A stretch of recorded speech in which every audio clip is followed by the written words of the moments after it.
சமுதாய எழுச்சிக்காக எனக்கு பின்னர் ஸ்டாலின் பாடுபடுவார் என்று திமுக தலைவர் கருணாநிதி இன்று அறிவித்துள்ளார். இது தொடர்பாக கூடுதல் தகவல்களை தருகிறார் நமது செய்தியாளர் முரளி. அவரிடம் கேட்போம். முரளி, சொல்லுங்க, இப்போ திமுக தலைவர் கருணாநிதி எந்த விழாவில் எந்த நிகழ்ச்சியில் கலந்துக்கும் போது இப்படி ஒரு அறிவிப்பு வெளியிட்டிருக்கார்?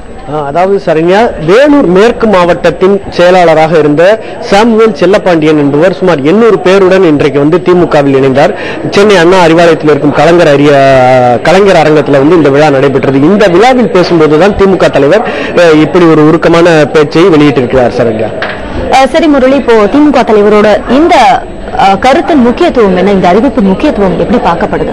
அதாவது அதுக்கு முன்பு இந்த அறிவிப்பில் என்ன கூறியிருந்தார் என்று பார்த்து விடலாம். அதாவது தலித் மக்களின் முன்னேற்றத்திற்காக, தலித் மக்களின் மேம்பாட்டிற்காக தான் தொடர்ந்து பாடுபட்டு வருவதாக பேசிய கருணாநிதி, அதற்கு பிறகு என்னுடைய ஆயுள் உள்ளவரை இந்த இனத்தின், இந்த சமுதாயத்தின் எழுச்சிக்காக நான் பாடுபடுவேன் என்று குறிப்பிட்டார். அதன் பிறகு மு.க. ஸ்டாலின் இருக்கிறார் என்பதை நீங்கள் மறந்துவிடக்கூடாது. எனக்கு பிறகு மு.க. ஸ்டாலின் இருக்கிறார் என்று குறிப்பிட்டார்.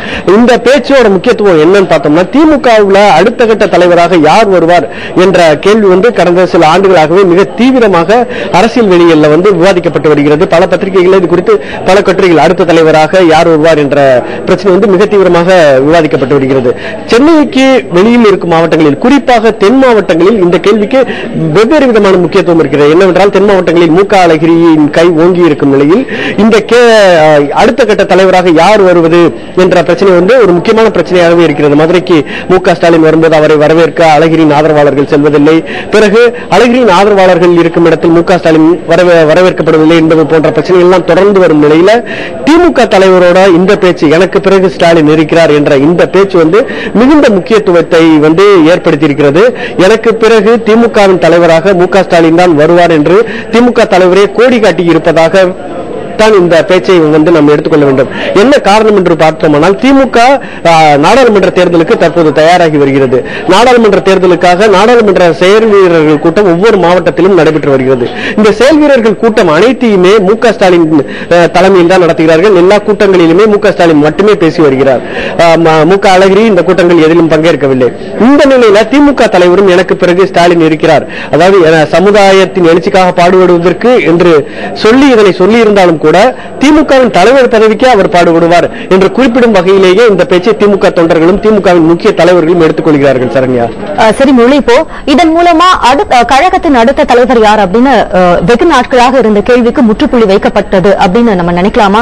இதைத் தொடர்ந்து இப்ப திமுக தலைவரின் இந்த கருத்தை தொடர்ந்து அழகிரி தரப்பிலிருந்து ஏதாவது அரசியல் புள்ளிகள் தங்களோட கருத்தை வெளியிட்டு இருக்காங்களா? அதாவது சரண்யா, இந்த கருத்து சற்று முன்புதான் வெளியிடப்பட்டது. இதற்குள் அழகிரி இது குறித்து எந்த கருத்தையும் வெளிப்படுத்துவதற்கு வாய்ப்பில்லை. ஏற்கனவே நாடாளுமன்ற செயல் வீரர்கள் கூட்டத்தில் தொடர்ந்து ஸ்டாலின் பேசி வரும் நிலையிலேயே இதுவரைக்கும் இந்த கருத்தை மு.க. அழகிரி வெளியிடாத நிலையில் சற்று முன்பு, சுமார் 1 மணி நேரத்துக்கு முன்புதான் திமுக தலைவர் இதனை வெளியிட்டிருக்கும் போது மு.க. அழகிரி உடனடியாக இதற்கு பதிலளிக்க மாட்டார் என்றுதான் எதிர்பார்க்கப்படுகிறது. திமுக தொண்டர்களை பொறுத்தவரை அவர்களுக்கு இந்த விஷயம் தெளிவுபடுத்தப்பட்டிருக்கிறது. அந்த அளவில் தான் இதனை கொள்ள வேண்டும். விரைவிலேயே மு.க. அழகிரியின் பிறந்தநாள் கொண்டாடப்படும் நிலையில் மு.க. அழகிரி தன்னுடைய பலத்தை தென் மாவட்டங்களில் தன்னுடைய பலத்தை நிரூபித்து காட்டக்கூடும். அப்போதுதான் இந்த விஷயம் மீண்டும் உருவெடுக்கும். சரண்யா, உங்களோட இந்த கருத்துக்களுக்கு நன்றி முரளி.